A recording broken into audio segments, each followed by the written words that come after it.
अपने हाथों को उठाओ। Thank you Jesus. खुदा बाप की आत्मा से कहो, परमेश्वर मुझे रूह और सच्चाई से तेरा भजन गाने वाला, तेरी वर्शिप करने वाला इंसान बना खुदावन। तेरा आत्मा आज मुझे छुए खुदावन। अपने हाथों को उठा के थैंक यू जीसस। तू ही भरोसा मेरा, तू ही सहारा मेरा, तू ही भरोसा मेरा, तू ही सहारा मेरा। Thank you Lord. तेरे लोग रूह और सच्चाई से तेरा भजन गाएं खुदावन, तुझमें आगे बढ़ें प्रभु यीशु मसीह के नाम में। आमीन आमीन। अपने हाथों को उठाओ, मेरे साथ वचन को खोलेंगे। पहला कुरिन्थिया उसका 2 बाब उसकी 1 से लेके 7 आयत तक। स्पेशल जब आप बाइबल टीचिंग प्रोग्राम को आप रिसीव कर रहे हैं, वचन का ज्ञान,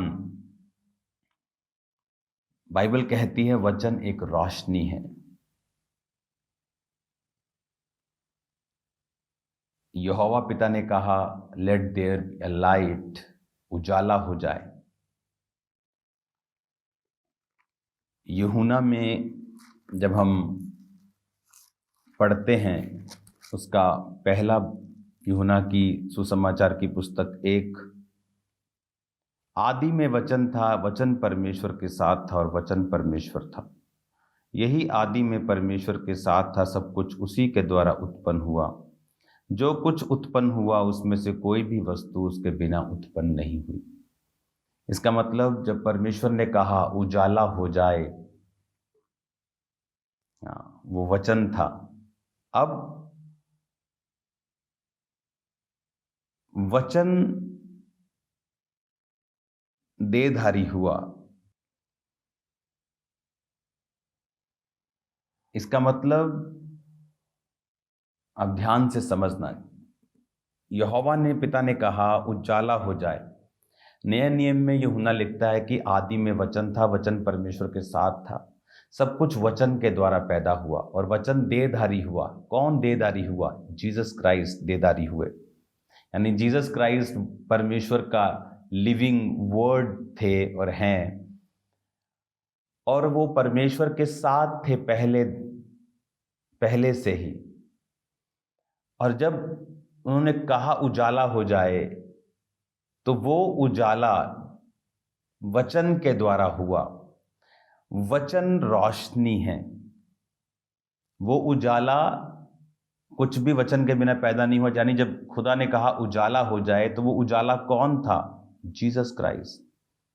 जीसस क्राइस्ट ने, उसकी आत्मा ने उजाले को किया और काम किया। वचन के बिना कुछ भी पैदा नहीं हुआ, वचन ने उजाला किया। आज आप क्या देखते हैं दुनिया में? लोग अंधेरे में हैं। आप देखते हैं कंफ्यूज हैं अपने फाइनेंस के लिए, अपनी लाइफ के लिए, अपने सेहत में, अपने परिवार में। किसी के पास पैसा है तो पीस नहीं है, पीस है तो पैसा नहीं है। उन्हें लगता है, कईयों ने तो अपनी लाइफ को एक्सेप्ट कर लिया है। किसी को बीमारी है तो उसी बीमारी के साथ वो जीना सीख रहा है। किसी को पारिवारिक कलेश है तो उसको वो जीवन का हिस्सा लगता है और उसने अपना आनंद शराब में और बाकी पाप में उसने अपना आनंद खोज लिया है, लेकिन फिर भी बेचैन है। जब एक रूम जिसमें अंधेरा है और कोई चीज गुम जाए, आप कितनी देर तक आंखें बंद कर करके उसे खोज सकते हैं? आपका सिक्का खो गया, आपकी चाबी खो गई, आप उसे कैसे ढूंढेंगे? लेकिन अगर मैं वहाँ पे एक लाइट जगा दूँ, आप उसे ढूंढ लेंगे, वो नज़र आ जाए। परमेश्वर का वचन रोशनी है। जब आप अंधेरे में होते हैं, आपको कुछ नहीं दिखता। आप जब किसी व्यक्ति के पास बैठेंगे जो जीसस क्राइस्ट को नहीं जानता, आप बैठकर उसके साथ जब बात करेंगे, आपको मालूम होगा ये व्यक्ति अंधेरे में है, क्योंकि वो कुछ नहीं जानता। आप इमेजिन करो, फॉरेन में, विदेश में, मैं ऐसे लोगों से मिला हूं जो 1 करोड़ रुपया पैकेज लेते हैं साल का, इंडियन 1 करोड़, और फिर भी दुखी हैं। मतलब कमाल के दुखी हैं, हद दुखी हैं। मतलब वहां जाके भी उनके अंदर पीस नाम की कोई चीज नहीं है। और मैं अपने बच्चों से भी मिला हूं जो स्पिरिचुअल कामों में है, जो सेवकाई करते हैं, इवेंजलिज्म करते हैं। उनका कहना है, जब वो यहाँ आकर बताते हैं कि हमारे जितने भाई बहन इवेंजलिज्म कर रहे हैं विदेश में, एक भी जॉबलेस नहीं है। किसी के पास डबल डबल जॉब है, डबल शिफ्ट में काम कर रहा है, जॉब्स के ऑफर आते जा रहे हैं। और जब आप किसी दूसरे से पूछेंगे, बोलेगा ना जी, कनाडा है ही नहीं कम। और आपको लाइनों में लगे हुए लोग जॉब के लिए दिखाई देंगे। ऐसा क्यों? क्योंकि जब आप अंधेरे में हैं, आपको ढूंढने में कठिनाई होगी। वो जॉब, वो कैरियर, वो पार्टनर, वो ब्लेसिंग, वो हीलिंग, वो डिलीवरेंस। आज लोगों के पास पैसा नहीं आता, सारी उम्र वो संघर्ष करते हैं। किसी का बाप नहीं है, वो सारी उम्र संघर्ष किया, 40 का हुआ, कामयाब होना शुरू हुआ, जब 45-50 का अपनी कामयाबी के शिखर तक पहुंचा, अब उसे डिप्रेशन हो गया। अब उसकी बहन किसी की डेथ हो रही, किसी के भाई की डेथ हो गई, अब डिप्रेस्ड हो गया। कि जब इंजॉय करने का समय था, बाइबल कहती शैतान को आनंद मिलता है चुराने में, घात करने में और नष्ट करने में। और जीसस आए कि तुम जीवन पाओ और बहुतायत का पाओ। और इसीलिए जब आप वचन को पढ़ते हैं और वचन की रोशनी जब आप जगा देते हैं अपनी लाइफ में, आप फिर क्या देखते हैं कि जो आपकी खोई हुई चीज़ें हैं आपको मिलना स्टार्ट होती हैं। तो वो लोग बता रहे थे, मेरे स्पिरिचुअल सन्स एंड डॉटर्स, की हमारे पास इतना काम है, डबल डबल शिफ्ट में भी हम काम करते हैं, कोई कमी नहीं जॉब की, किसी के पास भी ना पैसे की, ना जॉब की, ना किसी और चीज़ की। खासकर वो लोग जो सुसमाचार की सेवकाई में हैं, खासकर वो लोग जो, कुछ लोग ऐसे भी हैं जो अपने पैसों के साथ सपोर्ट कर रहे हैं, किसी को कोई कमी नहीं। आप उनकी लाइफ में, वो हैरान होकर बताते हैं कि नहीं तो बाहर खबरें क्या होती हैं और अंदर क्या होता है। लेकिन ये पॉसिबल है जब आप रोशनी में हैं। बिना वचन पढ़े आप रोशनी में नहीं जा सकते। इसीलिए जिन लोगों को डिप्रेशन है, जब वो बाइबल को सिर्फ पढ़ना स्टार्ट करते हैं, वो डिप्रेशन उनका ख़त्म होता है। मेरी लाइफ में डिप्रेशन कैसे ख़त्म हुआ? जब मेरे को डिप्रेशन के अटैक होते थे, तो अनॉइंटिंग ऑयल सिर पे लगा के मुझे छत पे जाके मैं 6-6 घंटे बाइबल पढ़ता था। इसी वजह से नया नियम जब मेरा 3-4 दिन में ख़त्म हो जाता था, 4-5 दिन में, तो मेरे को सारे वचन मुँह ज़बानी याद थे कि कौन सा वचन कहाँ लिखा है। और जब लोग मुझसे वैसे मेरे पास बैठते थे, कोई चर्च में आया जहाँ मैं सेवा करता था, वो भी आए, जब कोई बात होती थी तो वचन के बीच से मैं उनको फटाफट ले जाता था। अच्छा, तेरी तेरी प्रॉब्लम का है ना ये, हाँ देखो परमेश्वर यहाँ क्या लिखता है। तो वो वचन जब मेरे अंदर गया, जब रोशनी बढ़ती गई, जब आपकी रोशनी अंदर बढ़ती है, आपकी खोई हुई चीज़ें आपको दिखने लगती हैं, वो नज़र आनी शुरू होती हैं। शैतान के जो ट्रिक्स हैं, शैतान के जो जाल हैं, जो ट्रैप्स हैं, जो अंधेरे में नहीं दिखते, उजाले में जब दिखने शुरू होते हैं, आप उनसे बचना शुरू होते हैं।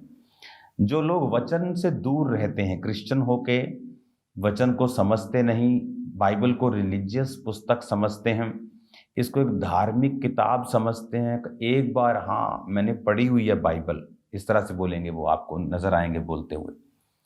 हाँ मैंने पढ़ी है बाइबल, मैंने पूरी पढ़ी हुई है। वो इस तरह से लेते हैं कि मैंने अपना धार्मिक ग्रंथ है पूरा पढ़ लिया एक बार, लेकिन उन्हें ये नहीं पता ये रोशनी है, ये रोशनी है। आप रोज रात को अपनी लाइट को ऑन करते हो, रोज सूर्य निकलता है। परमेश्वर नहीं कहता कि कल तो निकला था, आज तुझे रोशनी की जरूरत नहीं, कल लाइट जगाई थी, आज लाइट की जरूरत नहीं। जब मुझे रोशनी की जरूरत रोज है, अगर सूर्य न निकले सब्जियां पैदा होनी बंद हो जाएगी, धरती खत्म हो जाएगी। तो रोशनी जरूरी है, परमेश्वर ने उसको बनाया है ताकि हम कंफ्यूज ना हो, हम लाइव रहें, हम जीवित रहें, अलाइव रहें, अपनी लाइफ में जीवित रहे, ऐसे जीउंदे रहिए।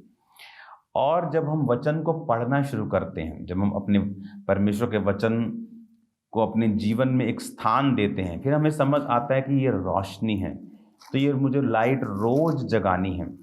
जब आप रोज इस रोशनी को जगाएंगे, आप देखेंगे अब आपकी लाइफ में किस तरह से सारी कंफ्यूजन जो हैं वो खत्म होती हैं। हालेलुया। आज इस वचन को जब आप सुन रहे हैं, मेक श्योर आप रोज वचन को पढ़ने वाले हों। अगर आप 10 अध्याय रोज पढ़ें, आप 4 महीने में अपनी बाइबल खत्म कर देते हो। सिर्फ 10 अध्याय रोज पढ़ने, 3 अध्याय पढ़ो उत्पत्ति से लेके भजन संहिता तक, भजन संहिता के बाद से लेके मलाकी तक 3 पढ़ो और नए नियम के 4 पढ़ो। कम से कम 10 से कम मत पढ़ो, फिर भी आप 4 महीने में बाइबल खत्म कर लेंगे। और ये कॉन्टिन्यूटी में आपकी स्पिरिट के अंदर जानी चाहिए। आप ये नहीं कहते कि कल मैंने बहुत अच्छा खाना खाया था, आज मुझे खाने की ज़रूरत नहीं। कल आपने जितना मर्जी खाया हो, लेकिन आपकी बॉडी फिर डिमांड करती है अगले दिन। आप नहीं कहते कि कल मैंने बहुत पानी पी लिया था, आज अपनी बॉडी को पानी नहीं देंगे, लेकिन आपकी बॉडी डिमांड करेगी उस पानी की, आपको प्यास लगेगी, आपको भूख लगेगी। अपनी बॉडी को जो लोग 3 बार फीड करने वाले, 2 बार फीड करने वाले, आप अपनी स्पिरिट को क्या समझते हैं कि इसको फीड करने की ज़रूरत नहीं है। जब आप वचन में घुस जाएंगे, वचन को एक स्थान बना लेंगे, हो सकता है जो आज आप पढ़ रहे हैं आपको लगता है कि मुझे इसकी ज़रूरत नहीं, मुझे उन हिस्सों को पढ़ना चाहिए जिनको जो मेरी ज़रूरत मुझे फील होती है। ऐसा नहीं है। आप पढ़ते जाएंगे, आप जाने अनजाने में अपनी स्पिरिट को फीड कर रहे हो, और वो वर्ड जो है आपकी स्पिरिट के अंदर जा रहा है, वो एक दिन वो काम करेगा। और आपको ये बात समझनी है, आपको ये बात ध्यान में लानी है कि जब आप परमेश्वर के वचन को पढ़ेंगे, आप अपनी स्पिरिट को फीड कर रहे हो, आप अपनी स्पिरिट को खाना दे रहे हो, और आप सेम नहीं रहेंगे। हालेलुया। पहला कुरिन्थिया 2 उसकी 1 आयत में पढ़ूंगा मैं। हे भाइयों, जब मैं परमेश्वर का भेद सुनाता हुआ तुम्हारे पास आया, तो शब्दों और ज्ञान की उत्तमता के साथ नहीं आया, क्योंकि मैंने ये ठान लिया था कि तुम्हारे बीच प्रभु यीशु मसीह पर क्रूस पर चढ़ाए हुए मसीह को छोड़ और किसी बात को न जानूं। मैं निर्बलता और भय के साथ और बहुत थरथराता हुआ तुम्हारे साथ रहा, और मेरे वचन और मेरे प्रचार में ज्ञान की लुभाने वाली बातें नहीं, परंतु आत्मा और सामर्थ का प्रमाण था। हालेलुया। परमेश्वर ने कहा, इस वचन में पौलुस लिख रहा है और खुदावंद का आत्मा क्या कह रहा है, देखो। उसने कहा कि सामर्थ और आत्मा का जो प्रमाण था, जो सामर्थ थी, उस पर तुम्हारा विश्वास निर्भर होना चाहिए। एक व्यक्ति को अकेले ज्ञान से जब तुम बदलोगे, और जब वो किसी और ज्ञान को सुनेगा, वो भटक सकता है। लेकिन जब एक व्यक्ति ज्ञान और आत्मा की सामर्थ्य के प्रमाणों को इकट्ठा देख लेता है, उसको भरमाना आसान नहीं है। एक व्यक्ति जिसको आप जीसस के बारे में बताएं, वचन के बारे में बताएं, बाइबल की भविष्यवाणियों के बारे में बताएं, लेकिन वो आत्मा और सामर्थ्य के प्रमाण को ना देखे, कल को वो किसी और के बारे में अगर सुनेगा तो प्रभावित हो जाएगा। लेकिन जब आप आत्मा और सामर्थ्य के प्रमाण के साथ उसे यही ज्ञान सिखाएंगे, तो उसे मालूम होगा कि परमेश्वर जो कह रहा था, मैंने एक लंगड़े को चलता, मैंने एक अंधे को आंख पाता हुआ देखा है, जो वाकई मैंने कभी नहीं देखा, जो कोई नहीं कर सका। आज जब पास्टर्स गॉस्पल सुनाएं तो वो कंप्लीट सुनाएं। आप हीलिंग नहीं कर पा रहे, इसका मतलब ये नहीं परमेश्वर नहीं कर रहा। आप अपने वरदान को चमका नहीं पाए, आप अपने वरदान को कॉन्सेंट्रेट के साथ उसको शाइन नहीं कर पाए, ये बात अलग है। लेकिन इसका मतलब ये नहीं है कि परमेश्वर हील नहीं कर रहा। इसलिए बहुत सी चर्चिस में जब वो हीलिंग नहीं होती, वो सिर्फ वचन पे आ जाते हैं और बोलते हैं कि वचन ही सुनना चाहिए, वचन पे ध्यान दो। यही तो मैं कह रहा हूँ रोज कि वचन पे ध्यान दो। पौलुस कहता है कि मेरे प्रचार में ज्ञान की लुभाने वाली बातें नहीं, परंतु आत्मा और सामर्थ का प्रमाण था। 6 आयत में लिखता है, फिर भी सिद्ध लोगों में हम ज्ञान सुनाते हैं, परंतु इस संसार और संसार के नाश होने वाले हाकिमों का ज्ञान नहीं। कहता पर सिद्ध लोगों में हम ज्ञान सुनाते हैं। जब लोग चंगे हो जाएंगे, एक भाई डिलीवर हो गया, चंगा हो गया, अब उसे हीलिंग की जरूरत नहीं, अब वो सिद्ध हो गया, बपतिस्मा ले लिया, पवित्र आत्मा पा लिया, प्रभु में चल रहा है, अब उसे ज्ञान की ही जरूरत है। लेकिन कलीसिया में जिस तरह 2 आंखें परमेश्वर ने बनाई हैं, एक आंख से भी काम चलता है लेकिन कंप्लीट नहीं, परफेक्शन में नहीं। 2 टांगे बनाई हैं, एक से भी आदमी चल जाएगा, ले जाएगा, चल जाएगा, लेकिन ये परफेक्शन नहीं है। एक हाथ से भी आप खाना खा लोगे, लेकिन ये परफेक्शन नहीं है।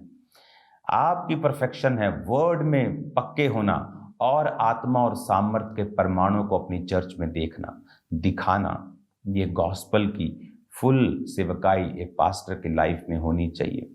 एक विश्वासी भी इसके लिए ललायत रहना चाहिए, उसके अंदर ललक होनी चाहिए, उसके अंदर डिमांड होनी चाहिए आत्मा और सामर्थ के परमाणु को देखने की। क्योंकि परमेश्वर के किंगडम में जिस चीज के लिए आप डिमांड नहीं करते, वो कभी सप्लाई नहीं होती। आपको डिमांड रेज करनी पड़ती है। आप किसी भी कंपनी को जाके बोले मुझे 10,000 शैम्पू चाहिए, वो आपकी परवाह नहीं करता, आप मेल करके देखो। लेकिन जब आप उसको चेक भेजेंगे, 1 लाख शैम्पू 95 लाख का है, ये लीजिए 20 लाख एडवांस, वो सीरियसली लेके उसको जल्दी जल्दी बनाकर आपको कॉल करेगा कि आपका ऑर्डर तैयार है। जब हम डिमांड करते हैं, उसके अनुसार प्रार्थना, अपना जीवन परमेश्वर में बिताएं, तो परमेश्वर आपकी डिमांड को पूरा करता है। हालेलुया। डिमांड कर दी मुझे हीलिंग पावर चाहिए, लेकिन उस तरह की प्रेयर, फेथ, बैठना परमेश्वर की प्रेजेंस में वो नहीं किया, तो वो फेक डिमांड को कभी सप्लाई नहीं करता। फुल गॉस्पल को सुनाएं अपने लोगों को, आपके लोग जल्दी डिलीवर होंगे, जल्दी आजाद होंगे। हालेलुया। परमेश्वर ने मुझे बताया था आज से काफी साल पहले कि तेरी चर्च को मैं सबसे बड़ा कर दूंगा इंडिया में, क्योंकि तू गॉस्पल को कंप्लीट दे रहा है, हीलिंग भी, डिलीवरेंस भी, और पक्का वचन भी, गहरा वचन भी। और इसीलिए परमेश्वर ने खामरा चर्च को बढ़ाया है, क्योंकि हमने वचन की गहराई पर ध्यान दिया है और डिलीवरेंस और हीलिंग और प्रोफेटिक वरदानों पर भी ध्यान दिया है। God bless you all. मेरा बिलीव है ये हफ्ता आपके लिए बरकत का, आशीष का कारण होगा। खुदावंद की प्रेजेंस में बने रहें, प्रार्थना, पहाड़ की प्रेयर्स को अटेंड करते रहें। आप सेम नहीं हैं यीशु मसीह के नाम में। आमीन। तूने ऐसे जन्म लिया, तू स्वर्ग छोड़े आया, तूने कैसे मौत सही फिर से और जी उठा, फिर से जी उठा। तेरा प्यार अनोखा मेरे खुदा, अति पवित्र, अति पवित्र और ना कोई धोखा खुदा। तूने ऐसे प्रेम किया जो कोई ना कर सके, तूने वो बलिदान दिया जो कोई ना दे सके। तूने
प्यार अनोखा